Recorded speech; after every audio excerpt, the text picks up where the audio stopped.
I grew up in Stockton, California, a city I like to call California's armpit. I don't know how it is now, but when I was there, it had all the disadvantages of a big city with none of the advantages. Anyway, my dad also had several mining claims in south central Idaho, and the year I was born, my 15-year-old brother and several other guys built a very nice two-story cabin on the land.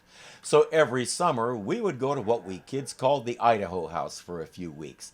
My dad would work his mining claims, and the rest of us would have fun exploring a largely untouched national forest.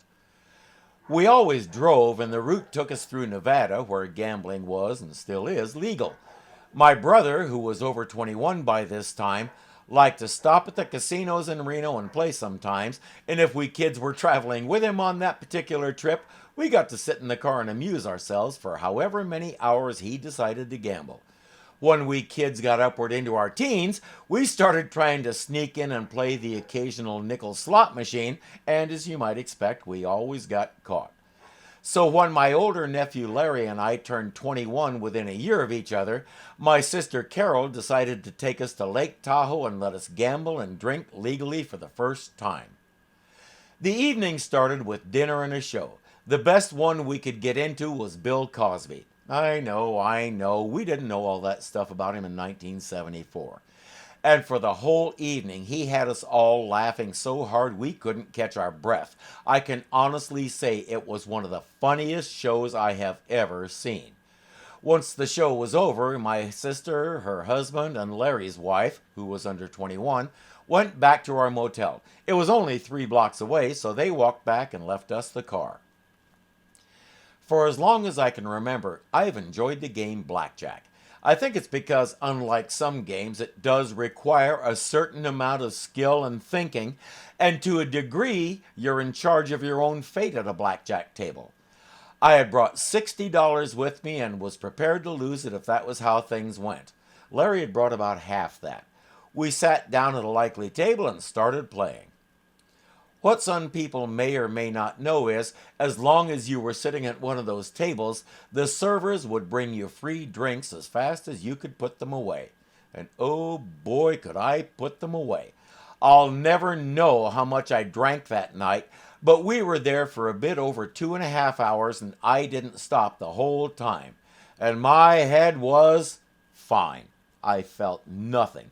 Plus, I was staying pretty even at the table, even winning a little here and there.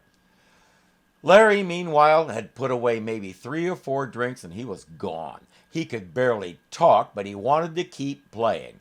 In that condition, he couldn't even see his cards, much less play them intelligently, and before we knew it, he had lost all his money. I guess that was it for him, huh? Nope. Gullible little fella that I am, I started letting him borrow from me. $2 here, $4 there, and the next thing we knew, he'd lost all of my money too. So that was that. Time to go back to the motel.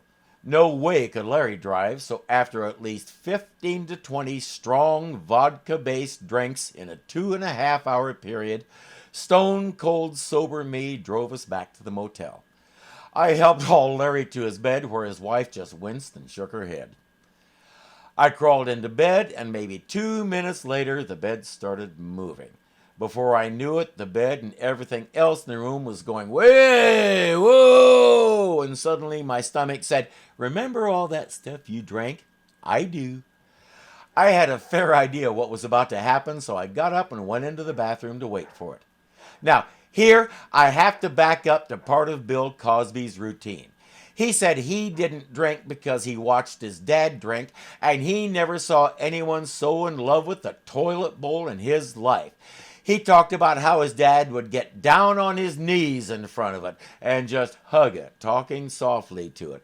It was clear that alcohol made his dad weird. So here I am. I've just come from an incredible show that included that, and I'm standing there looking down at this toilet. And I said, no. The edge of the bathtub was right next to the toilet, so I sat on that and leaned over a bit. As I sat there, contemplating the question of whether this falls into the category of what people call fun, my sister came in. I looked up and she just said, She gave me some kind of pill to settle my stomach and I slept the rest of the night. I woke the next morning feeling great. Larry was so hungover he could barely move. Officially, I was playing blackjack, but basically, I paid $60 to learn that I didn't get drunk and I didn't get hungover. In the months that followed, I discovered that's not necessarily a good thing. But that's a story for another time.